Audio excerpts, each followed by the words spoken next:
Greetings, friends. Welcome back to our weekly meditation. Today is Saturday, May 16th, and believe it or not, it's my anniversary. 39 years and counting. We light our chalice this afternoon for the warmth of community and the light of hope. These two things we have actually been working together to nurture and sustain through Zoom gatherings and phone calls, notes, letters, emails. We are keeping our community strong and our hope alive. For today's message, I want to talk to you just briefly about a spiritual practice called the Examen. Many of you may be familiar with that practice, but before I tell you the how-tos, I want to tell you a story, or actually just a brief vignette that is an important lead-in, I think. During the bombing raids of World War II, thousands of children were left orphaned and left to starve. The fortunate ones were rescued and placed in refugee camps where they received good care and plenty of food. But these children, most of them who had lost so much, were not, they were just not able to sleep at night. They were not able to be reassured, no matter how much the people caring for them were trying to reassure them. It wasn't working. But finally, someone hit upon an idea of giving each child a piece of bread to hold at bedtime.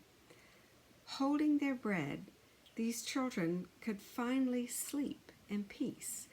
All through the night, the bread reminded them that today I ate and I will eat again tomorrow. That story about sleeping with bread is actually the inspiration for the title of the book about the Examen. There's a lot in here, but the practice is very simple. The practice of the Examen is to ask yourself two questions at bedtime or at the close of the day. The two questions are, what am I most grateful for today? Or, what happened today that I am most grateful for? The other question is, what am I the least grateful for? So that seems very simple. However, I want to just read to you a little piece that the author of this book has put in here about why we need the Examen. And I think you may some of you may discover something of yourself in this. The author writes, I need the Examen because of my pessimistic outlook. I am one of those who feels bad when he feels good for fear he will feel worse when he feels better. Does that sound familiar? And then he goes on, I am also a perfectionist.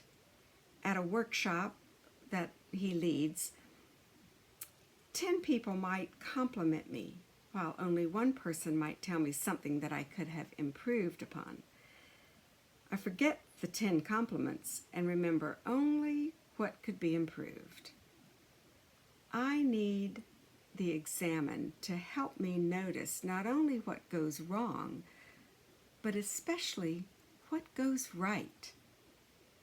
Each night, I first get in touch with what I am grateful for from the day, and I give thanks. Then I ask, what am I not so grateful for? When I discover something I am not grateful for, I name it, feel it, and appreciate that I am not denying it, and that the Spirit is with me in it. Healing occurs to the degree that I welcome all my feelings and let myself be loved in them. In this way, I honestly acknowledge pain and I take in love. Then I can usually fall asleep with a grateful heart, holding what gives me life, holding the bread. What gives you life? And what each day reminds you of that life? What are you most grateful for? What are you least grateful for? Name them both and allow yourself to sit with both and know that both have value and both can teach us. So I offer that practice for you as a way to possibly bring another rhythm to your life, especially to your life while quarantined. I think it's a helpful practice, and I hope that as you do this, you will become familiar with what gives you life. May it be so, and namaste.